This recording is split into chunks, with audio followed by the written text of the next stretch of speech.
Good day, Philippines, and good day, world. It's Wednesday, December 20th, 2023, and you're watching Newsline World. I'm Sarah Santos, and we will bring you the top stories we've gathered from all over the globe. First, President Bongbong Marcos secured 14 billion pesos in investment pledges from his recently concluded Japan trip.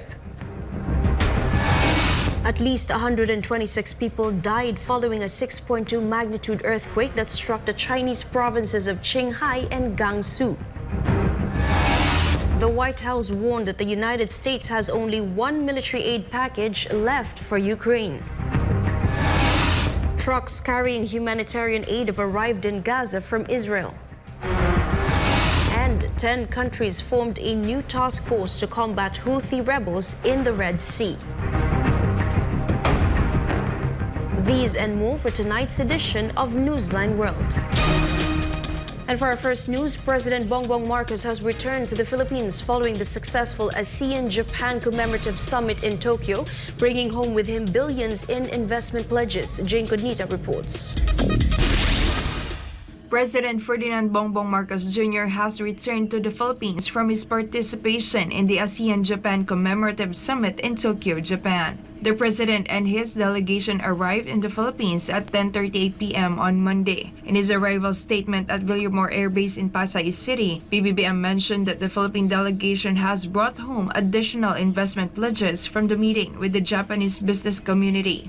My administration will see to it that our constructive engagements with ASEAN, our external partners, our stakeholders, will continue to best serve our national interests. As a result of the president's official visit to Japan, an additional 14.5 billion pesos worth of investments is expected to generate more than 15,000 jobs for Filipinos. 9 new memoranda of understandings were signed totaling 14 billion pesos. These agreements involve 9 Japanese companies expressing their intention to invest in the Philippines. The sectors benefiting from these new investments include infrastructure, business process outsourcing, retail, and electronics and ship manufacturing. These investments also cover semiconductor, healthcare, and agriculture sectors. Marcos mentioned that some of the investment pledges are extensions of business deals signed during his earlier visit to Japan in February. According to Presidential Advisor on Investment and Economic Affairs Frederick Go, more than 20 companies provided updates to the president regarding their commitments from his Japan trip in February. Go stated that the Philippines is now reaping the rewards of President Marcos's visit to Japan this month and in February of this year. Go also mentioned that President Marcos's visit to Japan has resulted in actual investments amounting to approximately 169 billion pesos as of December this year. Japanese investors directly reported over 169.7 billion pesos of capital funneled into the Philippine economy. These commitments have created 9,700 new jobs in the Philippines. PBBM expressed that Japan's interest in doing business with the Philippines will undoubtedly contribute to mutual economic growth between the two countries. The commemorative summit marks the 50th anniversary of ASEAN-Japan relations, where the president engaged with fellow ASEAN leaders. We also discussed how Japan's role in ASEAN and individual states' economies have progressed over the past 5 decades, particularly in our shared commitment towards peace and security, trade and investment, food security, climate action, energy security, supply chain resilience, infrastructure development, and connectivity. At the DTI's Creative and Sustainable Economy Through Innovation event, PBBM mentioned the need to strengthen the collaboration between Filipino and Japanese artists. President Marcos also had a bilateral meeting with Japanese Prime Minister Fumio Kishida and a sideline meeting with Vietnamese Prime Minister Pham Minh Chinh during the summit. As part of the president's trip, he signed 2 memoranda of cooperation, one between the Department of Environment and Natural Resources and the Ministry of Environment of Japan in the field of environmental protection, and the other between the Coast Guards of the Philippines and Japan. On the summit's final day, the president attended the Asia Zero Emissions Community or AZEC leaders meeting, where PBBM announced the Philippines' steps towards clean energy. The executive also invited AZEC members to invest in the country's renewable energy. For God and my beloved country, the Philippines, this has been Jane Cognita, SMNI News. A new and fast-spreading COVID subvariant is spreading in more than 6 countries, and this is why social distancing and usage of face masks are gradually making a comeback in some areas. Carla de la Peña has the details.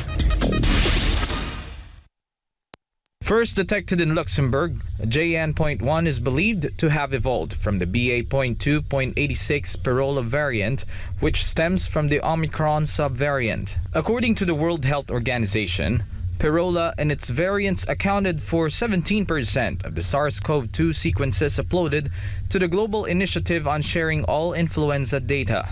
By the start of December, more than half of these sequences were that of JN.1.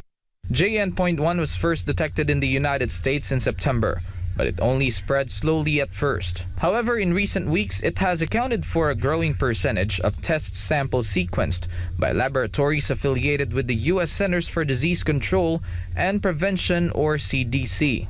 Cases of JN.1 in the U.S. surpassed 20% during the 2-week period ending December 9. Aside with the U.S., JN.1 cases have been detected in Singapore, Indonesia, Malaysia, China, India, and the Philippines. Amid the increasing cases, the WHO has not labeled JN.1 a variant of concern. And according to the US CDC, there's nothing that suggests JN.1 is any more dangerous compared to other viral coronavirus strains, although it may cause an increase in transmission. Primary symptoms of JN.1 are likely to be similar to those from previous variants like sore throat, fatigue, congestion, coughing, fever, and headache. The CDC also said that COVID-19 tests and treatments are expected to be effective against JN.1. Reporting, this has been Carlo de la Peña, SMNI News. The global call to wear masks is back as Singapore recorded an alarming 56,000 COVID-19 cases in just a single week. Singapore's health ministry issued an advisory to its citizens and international travelers in the wake of surging COVID-19 cases. The ministry revealed it has recorded an estimated 56,043 COVID-19 cases in the week of December 3 to 9, 2023, and an increase in daily COVID hospitalizations.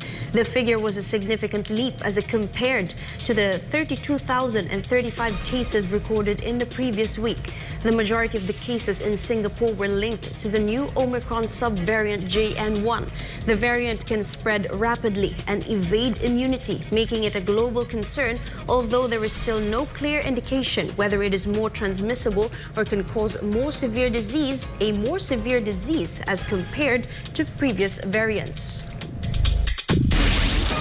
More than 4 million dengue cases have been reported throughout the Caribbean and Americas for this year. The soaring cases of dengue fever came at a time when Latin America faces an onslaught of bird flu deaths. Francine Segarino has the news.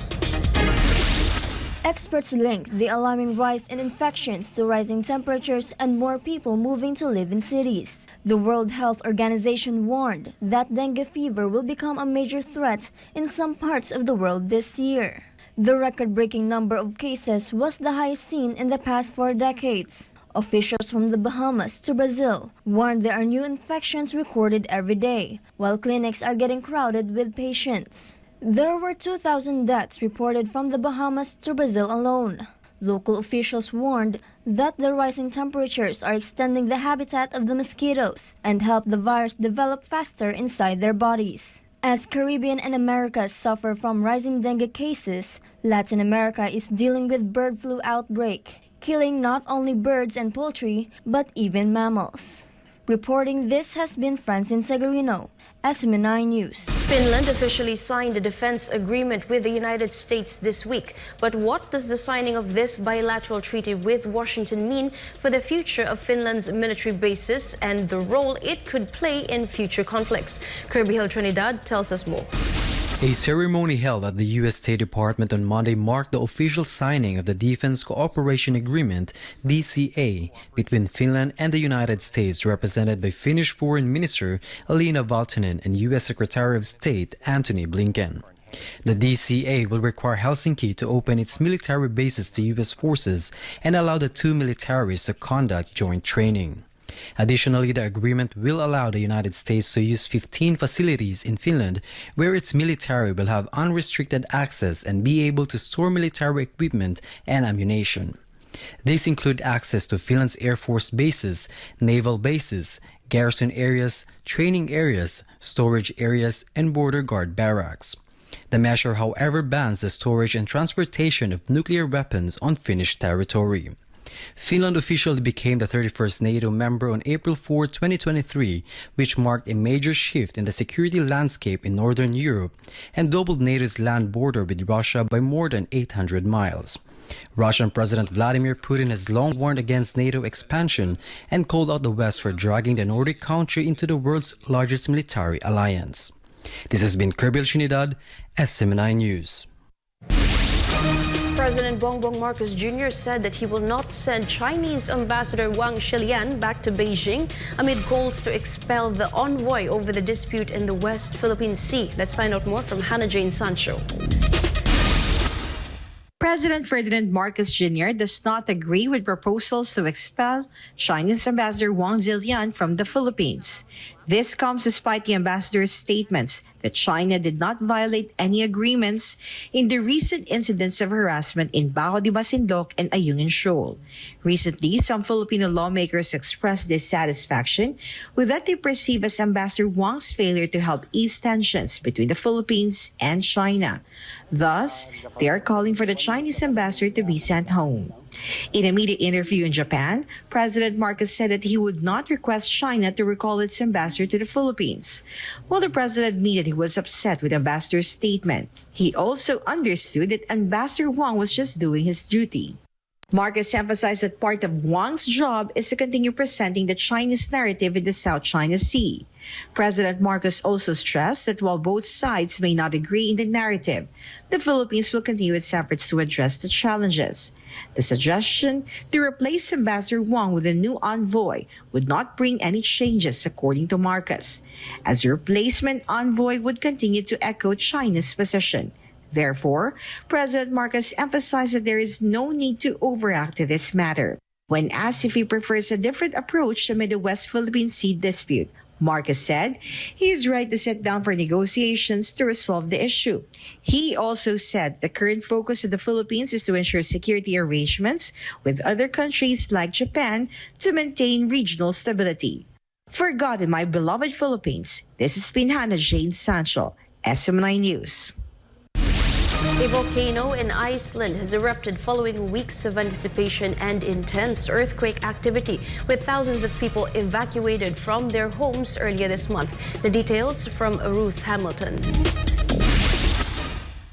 A volcano has erupted on the Reykjanes Peninsula of Iceland, and about 4,000 residents were evacuated from the small fishing town of Grandavik earlier this month due to intense quake activity. Images and videos posted on social media showed lava bursting from the volcano. The president of Iceland said that the civil defense has closed off the affected area and advised the public to remain vigilant. Meanwhile, Jorni Benediktsson, the foreign minister of Iceland, said that there are no disruptions to flights to and from Iceland, and international flight corridors remain open. The jets of lava are quite high, so it appears to be a powerful eruption at the beginning, as said by the foreign minister. The region around Reykjavik has been experiencing an increase in quake activity since late October, and the whole of Iceland has been on high alert for a possible volcanic eruption for weeks. And in November, authorities ordered residents to leave Grandavik as a precaution. There were no reports of injuries so far. This is Ruth Hamilton, SMNI News. The death toll increased to at least 126 people after an earthquake struck provinces in China. A 6.2 magnitude earthquake jolted Jishishan County in the northwestern province of Gansu, China. According to the China Earthquake Network Center, the quake had a depth of 10 kilometers. The earthquake was also followed by several smaller aftershocks. The epicenter of the quake was in Linshiawei Autonomous Prefecture. Distressing videos and photos of the natural disaster went viral on social media. Chinese President Xi Jinping has called for all-out efforts in the search and relief work. According to the state broadcaster CCTV, more than 1,400 firefighters and rescue personnel had been deployed to the disaster zone. Meanwhile, another 1,600 remain on standby. Chinese rescuers are currently braving the cold or below freezing temperatures. Reports also say power and water supplies have been disrupted, hindering their rescue efforts.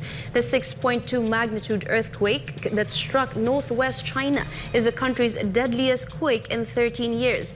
Meanwhile, China's Finance Ministry and Emergency Management Ministry allocated 200 million yuan or $27.9 million for the quake-hit Qinghai and Gansu provinces. Meanwhile, in other news, the number of individuals affected by tropical cyclone Kabayan, also known as Jelawat, has reached over 86,000 here in the Philippines, while some parts of the country will still experience rainfall as the typhoon weakens. Valdivina Gracia reports.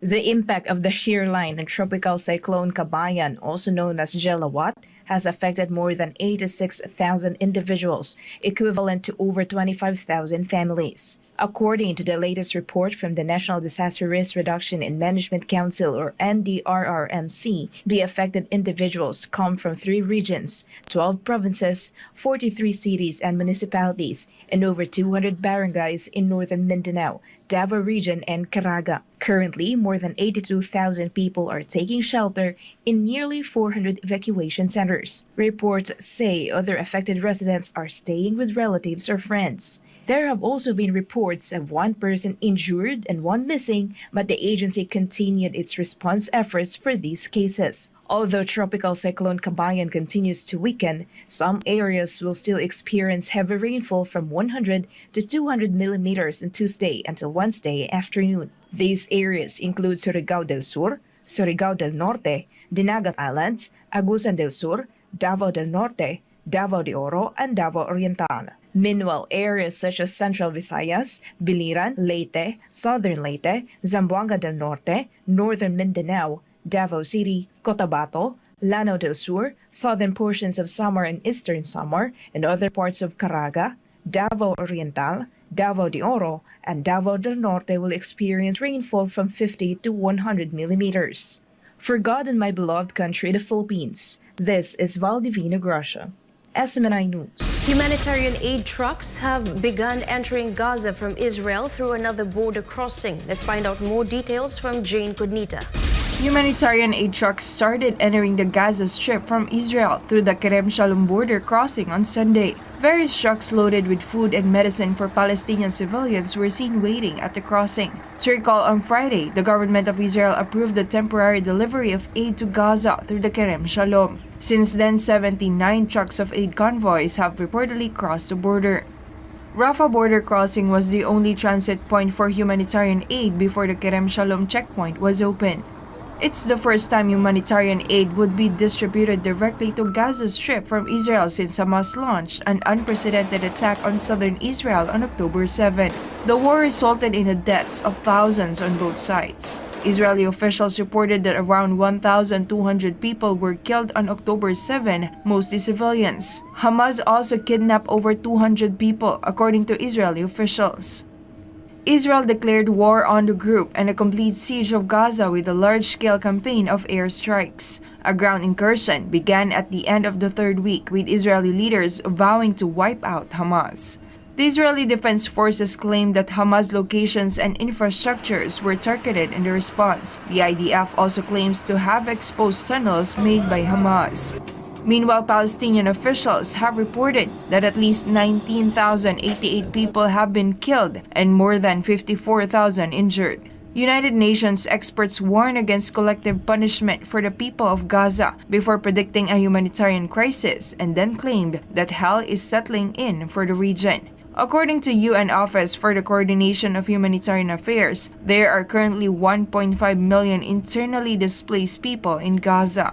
Of this number, 725,000 are sheltering in 149 UNRWA facilities, 122,000 in hospitals, churches, and public buildings, 131,134 in 94 non-UNRWA schools, while the remainder are with host families. Reporting, this has been Jane Cognita, SMNI News. Egyptian President Abdel Fattah el-Sisi won for a third term after defeating his three election rivals in a 2024 presidential poll held last week. Egypt's National Election Authority, or NEA, recently declared that incumbent President el-Sisi won the election with 89.6% of valid votes. Sisi has secured a third consecutive term after winning the elections both with an overwhelming majority in 2014 and 2018. His third term win means that he will serve for another 6 years as president, which will end in 2030. At a press conference in the capital, Cairo, the NEA said the turnout reached 66.8% of the total 67 million eligible voters.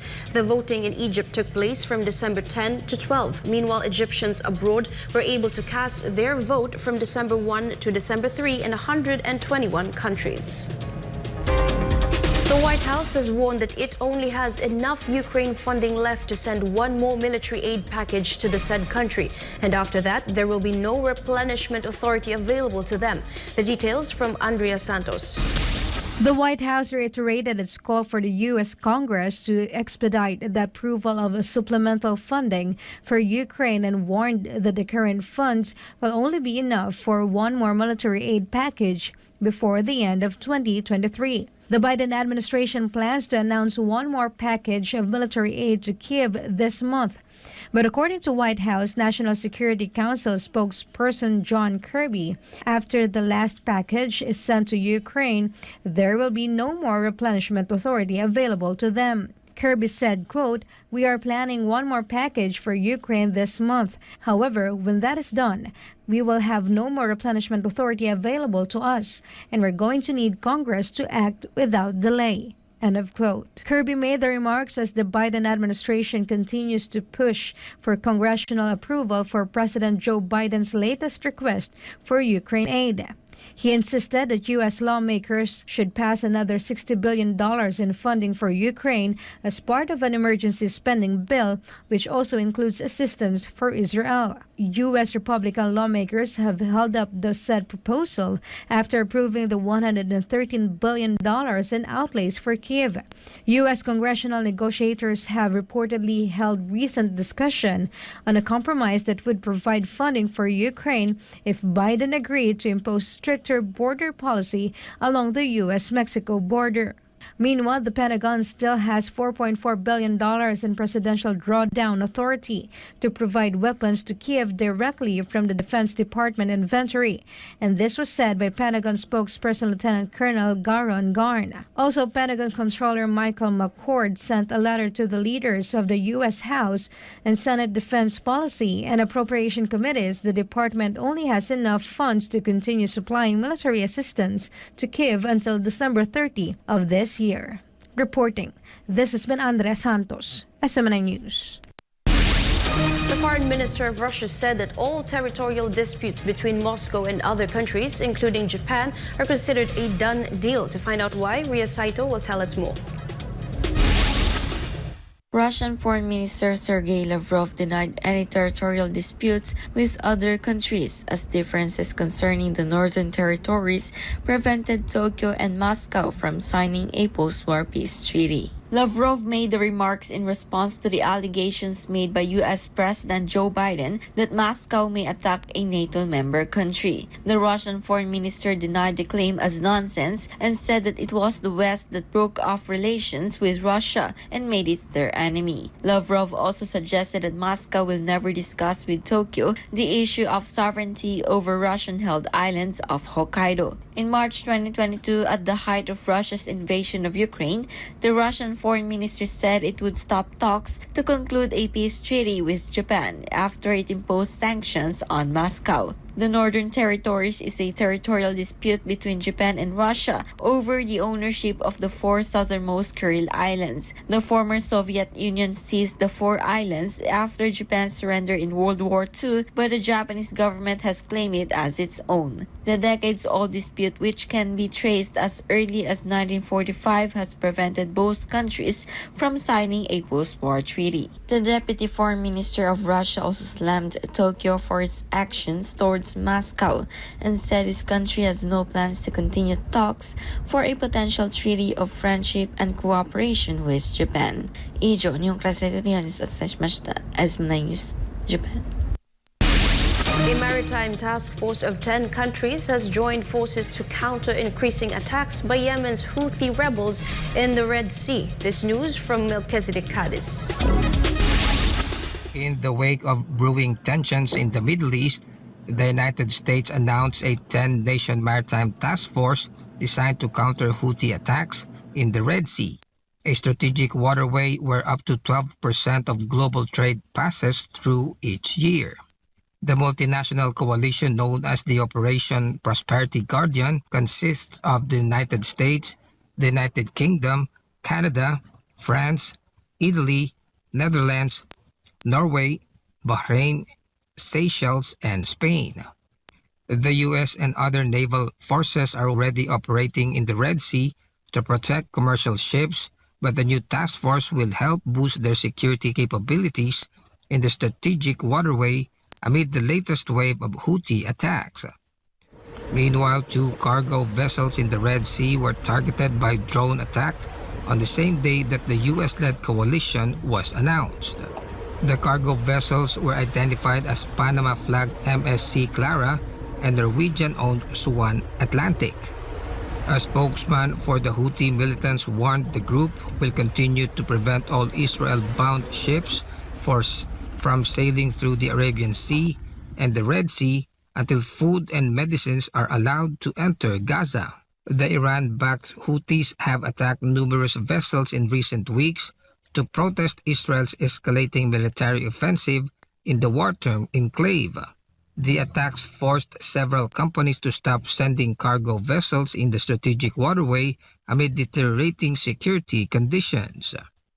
Reporting this has been Melchizedek Cadiz, SMNI News, Kuwait. The government of Australia deployed troops in Queensland amid a desperate call by local mayors to help residents stranded in remote areas. Sheena Salim reports. Dozens of Australian Defence Force personnel and several military helicopters are assisting the residents in far north Queensland. Flood evacuations continue as heavy rain starts to ease across North Queensland. The aftermath of the disaster is becoming clearer by the day as authorities join forces in recovery and response efforts. Firefighters from the Queensland Fire and Emergency Services were also seen working around the clock to dump huge amounts of rain and responding to dozens of calls for assistance every hour for the past 24 hours.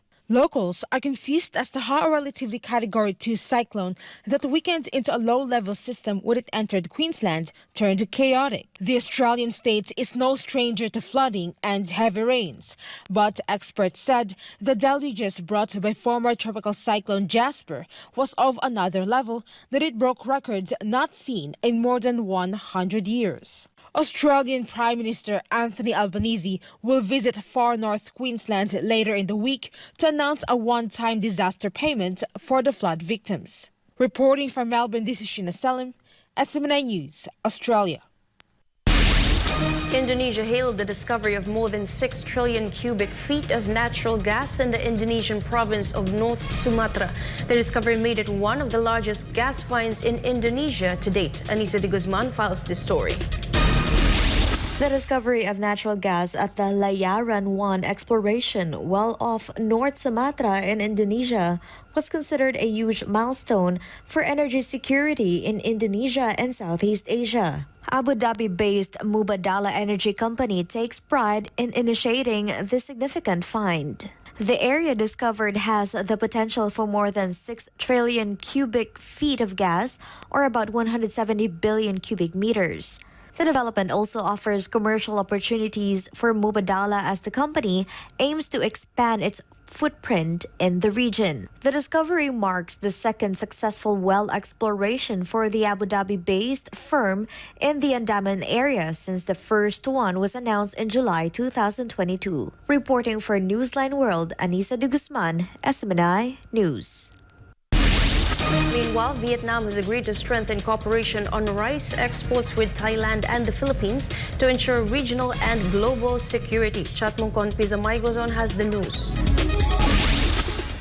Vietnam, Thailand, and the Philippines has reached a consensus for a stronger rice export partnership on the sidelines of the ASEAN-Japan Commemorative Summit in Tokyo. Thai Prime Minister Srettha Thavisin and his Vietnamese counterpart agreed to lift the two-way trade between the two countries to $25 billion as soon as possible. It will be done by the creation of more favorable conditions for importing and exporting goods, including rice. Meanwhile, Philippine President Ferdinand Romualdez Marcos Jr. and his Vietnamese counterpart agreed to step up cooperation in rice exportation to other nations. The Philippines has imported 2.4 million tons of rice worth $1.5 billion from Vietnam during the first 9 months of 2023, making it the Philippines imported 2.4 million tons of rice worth $1.5 billion from Vietnam during the first 9 months of 2023, making it the highest importer of rice from its Southeast Asian neighbor. Thailand is currently Vietnam's largest trading partner in ASEAN and is 9th largest foreign investor for this year. รายงานจากราชบุรี นายชัดมงคล พิสมัยโกศล SMA News ประเทศไทย สวัสดีครับ The Philippine Embassy in the United Kingdom hosted an annual social gathering for Filipino students and students of other nationalities learning the Filipino language to celebrate the holiday spirit of Christmas and at the same time a chance to widen their social network. Bridget Valencia has the story. We are here right now at the Tollgate Gardens Community Center to witness the gathering of Filipinos and foreign students hosted by the Philippine Embassy.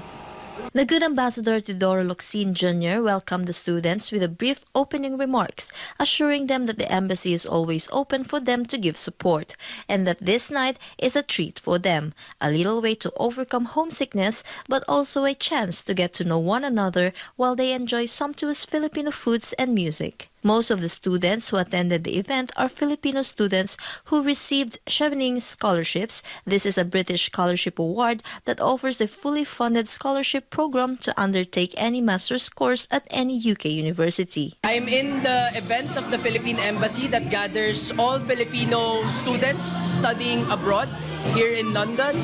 And right now we're just having fun, getting an opportunity to know about each other. For myself, I'm here studying in LSE under the Chevening Scholarship together with 22 others individuals from the Philippines. So to those who wants to apply for the Chevening Scholarship, usually I think it opens September, ends at November. You just have to apply. Take that leap of faith. Hopefully, I come back to the country, help out with the senior citizen legislation we have there, programs. Sana maipasa natin yung universal pension para sa mga senior at matulungan natin yung 12 million na senior citizens natin na nangangailangan ng pensyon nito. These students have the aim to go back to the country after a year of study and to share their knowledge and learn skills, hoping to contribute to the betterment of our beloved Philippines. For God and my beloved Philippines, this has been Bridget Valencia, SMNI News, United Kingdom. And before we end, may you be inspired with the message of the appointed Son of God.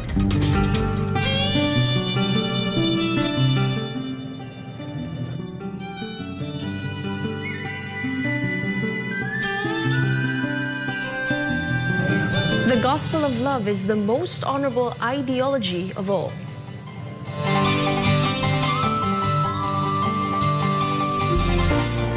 And for our Christmas countdown, there's only 5 more days to go before Christmas. And that's all for tonight's edition of Newsline World. For more news update, you may visit sm9newschannel.com or follow us on our official social media accounts on Rumble, YouTube, Facebook, and Twitter. Thank you for watching Newsline World, and we thank our beloved pastor, Pastor Apollo Siki Buloy, for the opportunity to be a part of this program. For God and my beloved country, the Philippines, I'm Sarah Santos, and this is Newsline World.